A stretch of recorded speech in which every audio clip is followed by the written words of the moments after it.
Good day, everyone.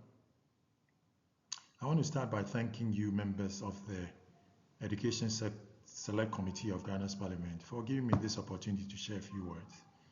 My name is Emmanuel. I'm a former teacher and also an ardent advocate for educational reform. I'm here to make a very bold statement, and this is a statement. We must change Ghana's education policy now. Why? Because findings from several studies are showing that the current policy is not producing the desired outcomes. We're in a situation where graduates from our universities, from our senior high schools, and even from our elementary schools are not acquiring the kind of skills that they need to be successful in life and also in society. And I attribute this to a number of problems. First problem is that we have an overemphasis on liberal arts education. We also have an overemphasis on teacher-directed teaching or teacher-directed instruction, where the teacher just comes, sees students as passive learners, and just dumps information on them. They are supposed to regurgitate this information or reproduce this information during examinations, and then that's the end of the story. There is no opportunity for critical thinking. And this is one reason why Paulo Freire, who I'll be discussing very briefly, described this experience as the banking method of education, and it hinders critical thinking.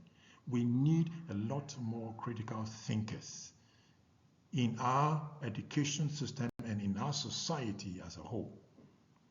Paulo Freire was born in 1921 in Brazil. He was a Catholic, he was also a Marxist, so to speak. He participated in movements within the Catholic Church to examine the conditions of the poor. And he realized that the poor were poor and were having a lot of social problems as a result of oppressive factors within the society itself. So he advocated for the kind of education that would be emancipatory, that would liberate people from every and any kind of oppression. So he published a book known as The Pedagogy of the Oppressed in 1968, which became a very well-known book across the world. And in a lot of teacher training colleges, it's a book that you find on the shelves.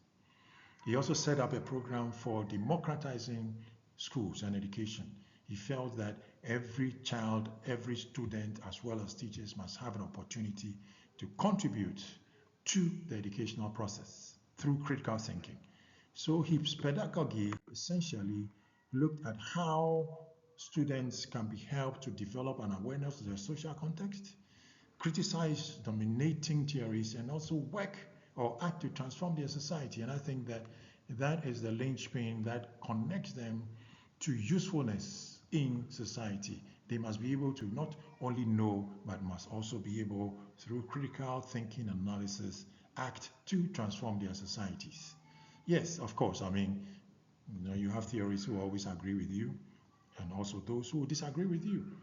So there are some theories that reject Freire's thinking outright. They feel that his pedagogy is inconsistent, it is needlessly complex, it is too heavy on Marxist and Marxist terminology, etc., etc. One particular criticism I want to mention is that they think that Freire's approach is too much, focused on removing teacher directiveness. And yet at the same time, he's saying that teachers cannot stay neutral in the education process.